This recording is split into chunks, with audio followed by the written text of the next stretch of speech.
Moi, je suis le diable! Tes souvenirs sont mon énergie.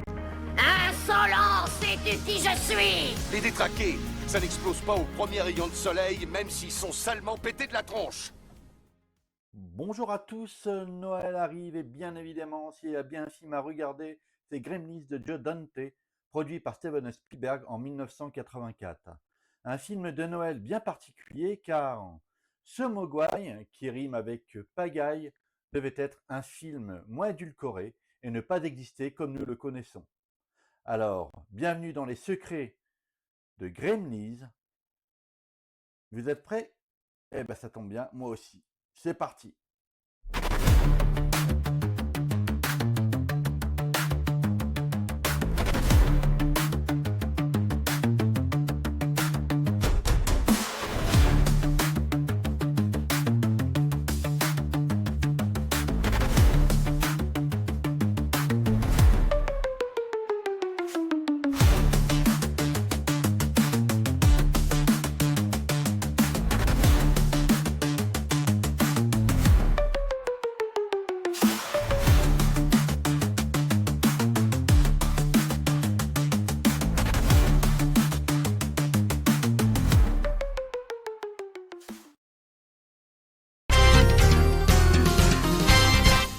Le mot Mogwai, dont Gizmo fait partie, a été inventé de toutes pièces par le scénariste Chris Columbus.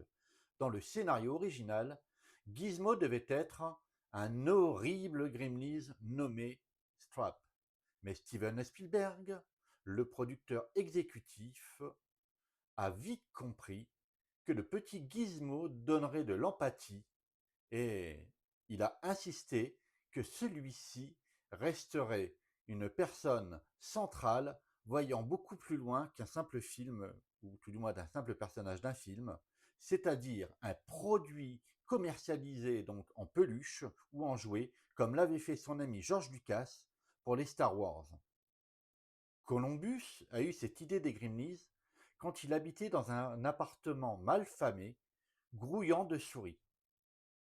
Le scénariste et réalisateur Joe Dante ont imaginé la dimension stressante et horrifique de ces créatures, se balançant partout lorsque vous êtes plongé dans le noir. Le film ne joue pas sur son casting. Eh oui, Zach Gallican, Phoebe Cates et Corey Feldman font leur première apparition dans un film, on peut dire, à grand budget. On y retrouve également Dick Miller, un habitué donc de Joe Dante, Piranha de 1978 et Hurlement de 1981, où il a des rôles, on va dire, plutôt mineurs. Seul Corey Feldman sera plus en avant avec Vendredi 13, chapitre 4 en 1984, suivi d'Egonies dans la même année, Stand By Me en 1986 et Génération perdue en 1987. Il est devenu, à aujourd'hui, un chanteur de rock. Il a glissé et s'est brisé la nuque. Il est mort sur le coup.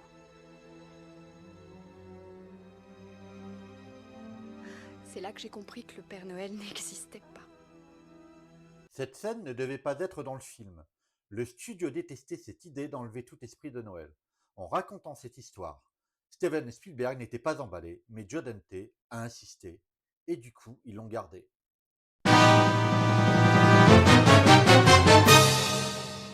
C'est un scandale ce que tu me fais là.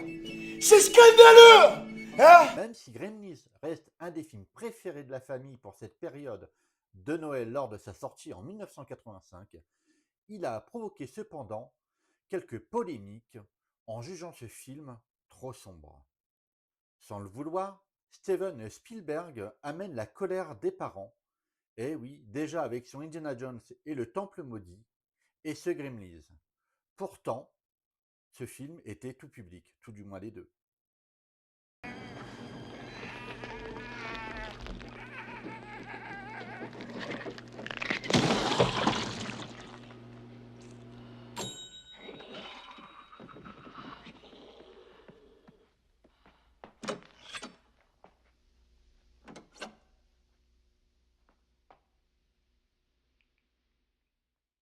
Cette scène du micro-ondes amena la Motion Pictures Association of America à réagir en instaurant une nouvelle notification, donc ce fameux PG-13 déconseillé aux moins de 13 ans. Dans sa version originale, le chien de Billy devait être mangé par une horde de gremlins. Sa mère devait être également bouffée par un gremlin et d'ailleurs toute une famille dans un fast-food devait être un buffet pour les gremlins. Donc bien évidemment, tout a changé dans le script. On a frôlé la catastrophe, hein. Tim Burton était le premier sur la liste à réaliser ce film, mais il a refusé car il était sur son projet Pee-wee Big Adventure. Par chance, Joe Dante a sauté sur le projet et en a fait un film culte. Vous l'avez peut-être remarqué, eh oui, mais la ville de Kingston Falls, où se passe l'action de Gremlins, ressemble étrangement à Hill Valley de Retour vers le futur. L'équipe de production donc des deux films ont fait une pierre deux coups. Et oui, c'était très très intelligent en gardant le même studio pour ces deux films sortis à 1 an d'intervalle. Oh, c'est ce jour-là que j'ai inventé le voyage à travers le temps. Sur un budget de 11 millions de dollars, Gremlins en rapporte plus de 250 millions. Hors dérivés, commerciales, peluches, etc. Pour ce qui est du deuxième opus, donc en 1990, le film fut un échec commercial et Joe Dante aurait à ce qui paraît saccagé et dénaturalisé le film afin que ces Gremlins n'auraient plus de suite, n'ayant pas eu le choix de le tourner. En effet, malgré qu'il soit aimé par beaucoup, ce Gremlins New Back est devenu grotesque et sert plus à une pub pour la Warner.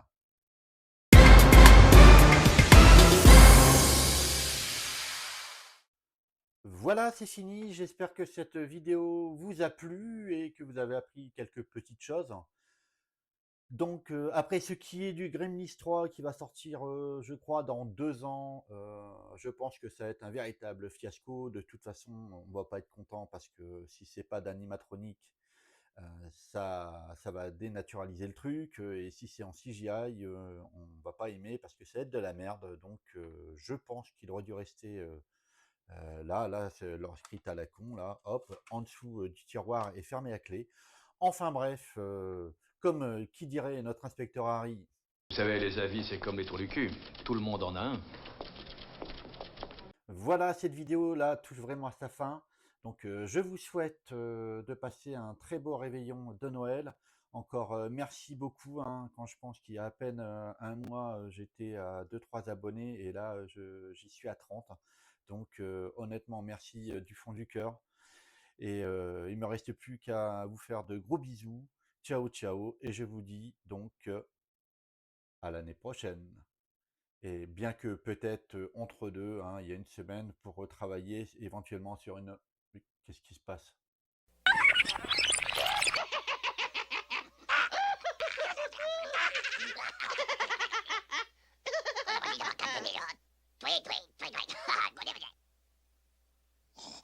Bunny Rabbit.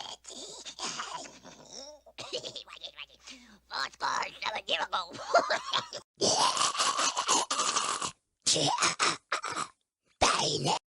Vous pouvez remettre le courant, s'il vous plaît?